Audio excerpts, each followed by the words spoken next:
Hey guys, welcome to On the Beat weekly podcast.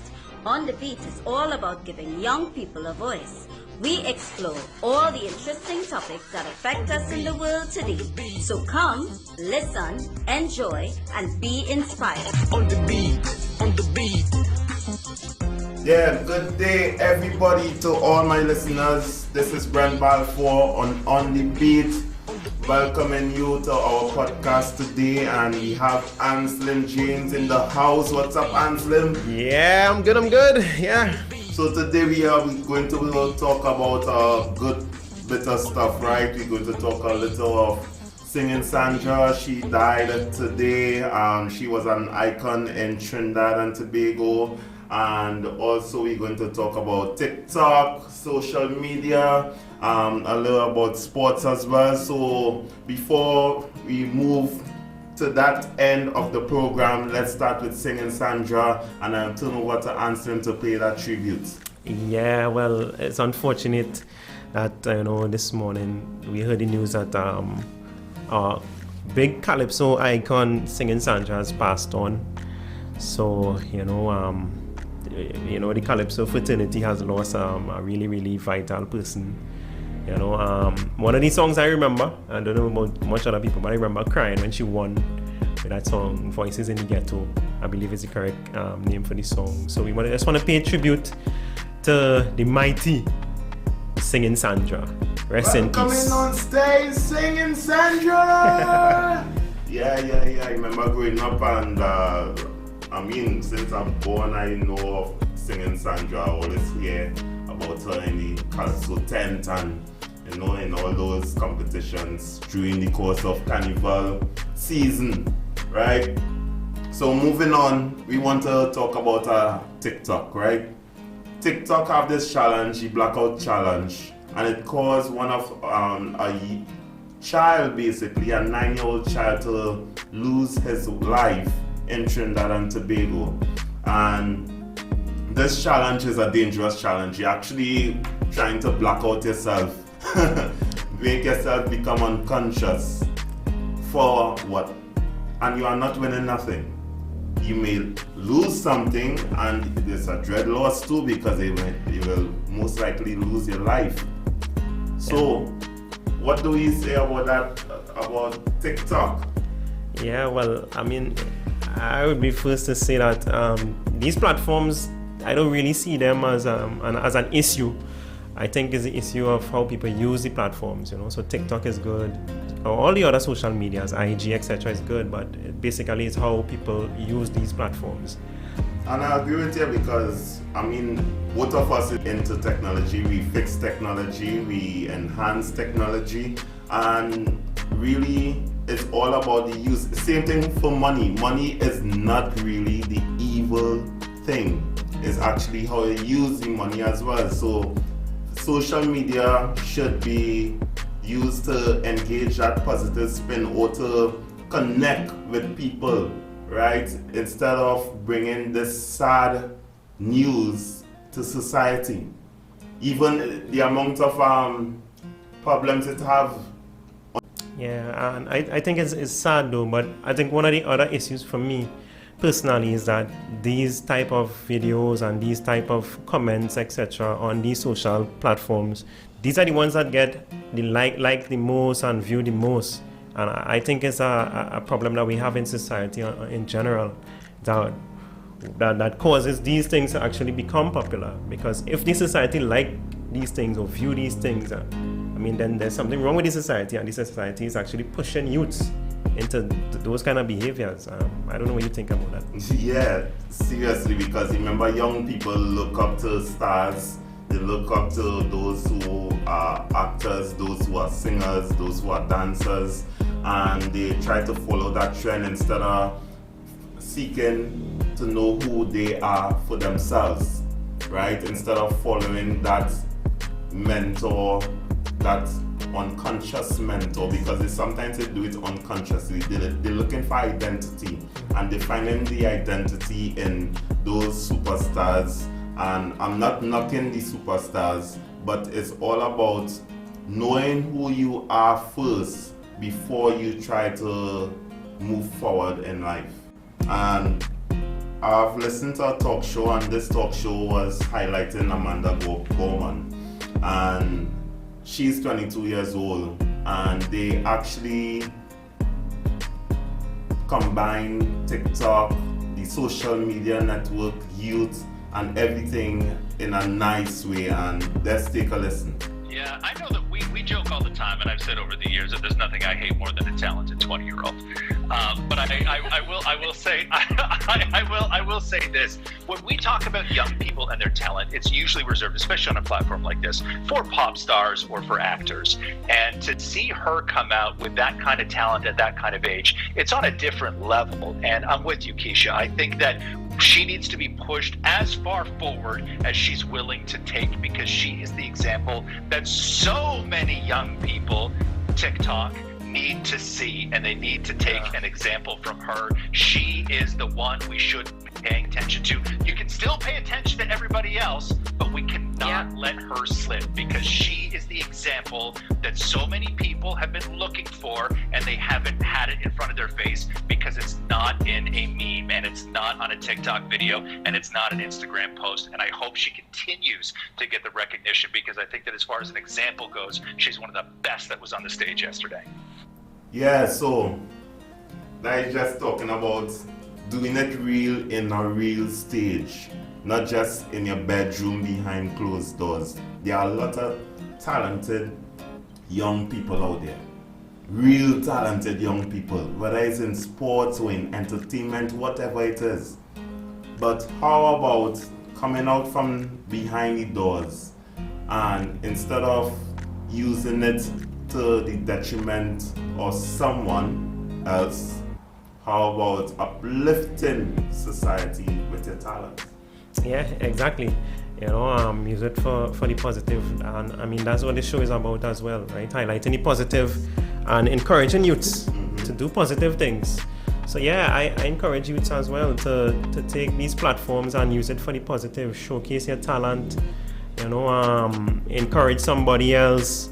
And also youths have to be other youths keepers, because many youths may not listen to me and you, Brent. If we be honest. Yeah. Because you're not that young. We're not that young anymore, right? So they would listen to their peers, right? And if their peers would say, hey, listen, that way you're doing it, that's real nonsense, though. I think they would really take that advice, and do something else.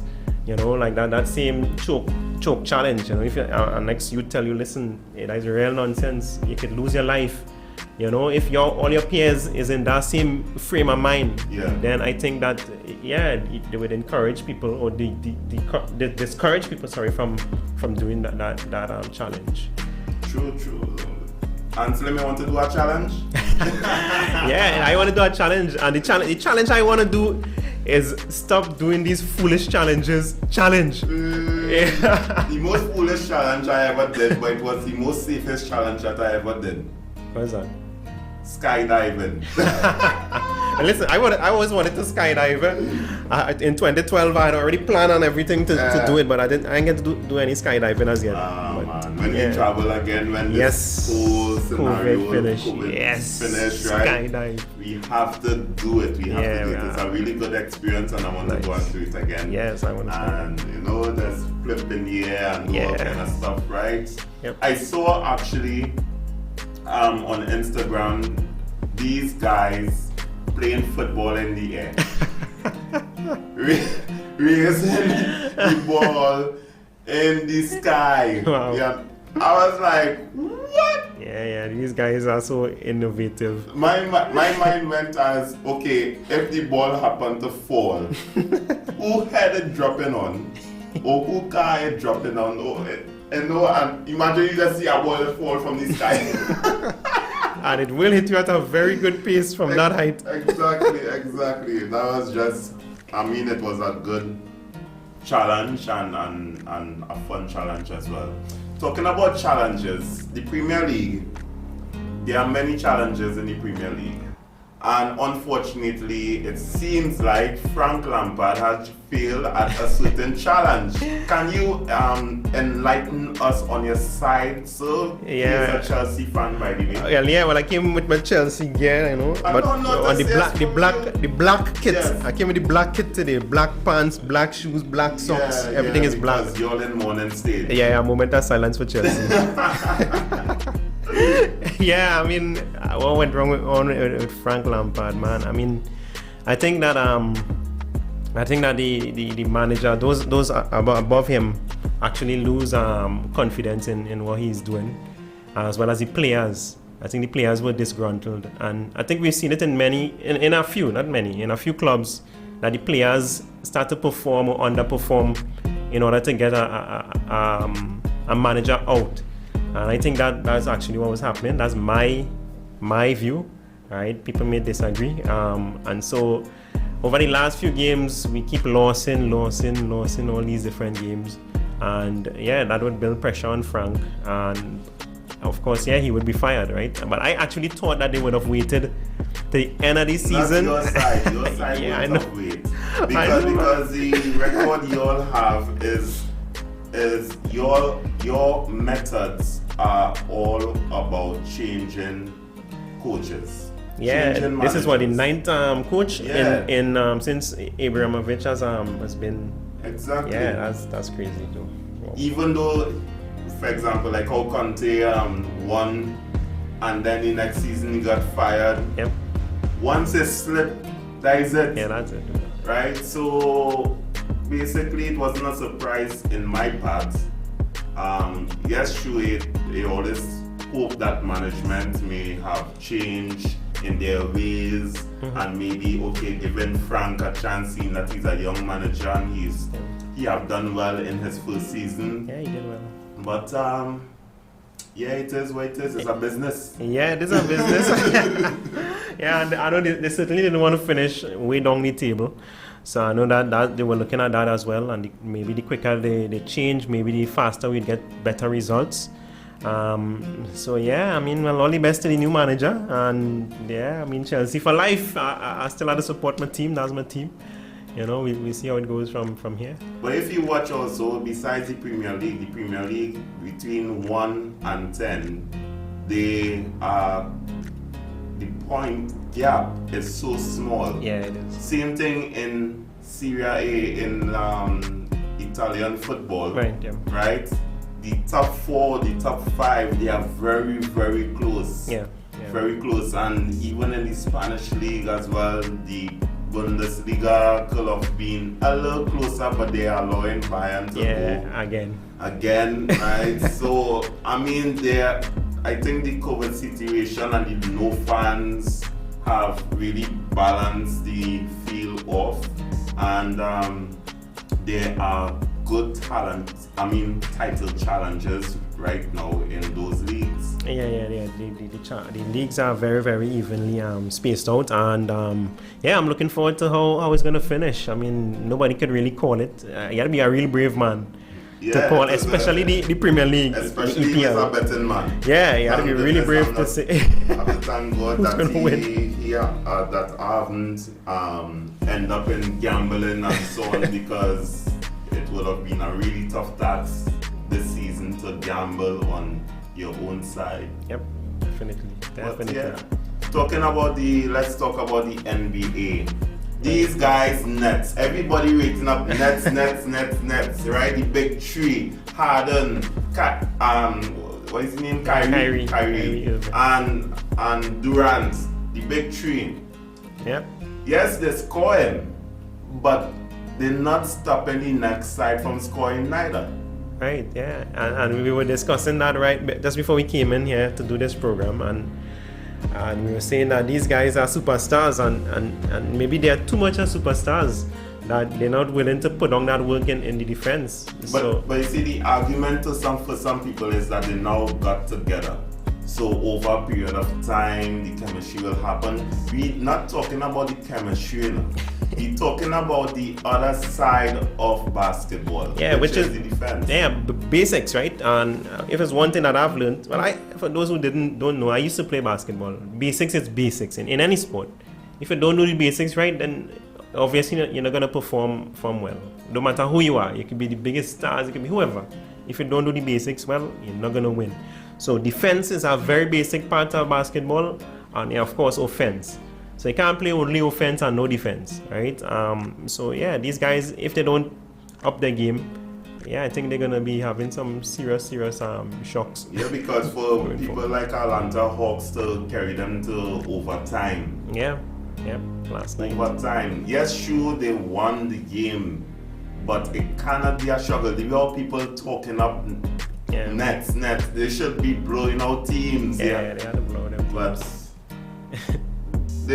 some say they are the biggest challengers to the Lakers, and it remains to be seen. Yeah, it remains to be seen. I'm not one to say that they are the biggest contenders to the Lakers. I think they have a good few though. Yeah, but I think as well as, like we said, as time goes on, that will kind of emerge who would be, the team to challenge the Lakers the most. All right.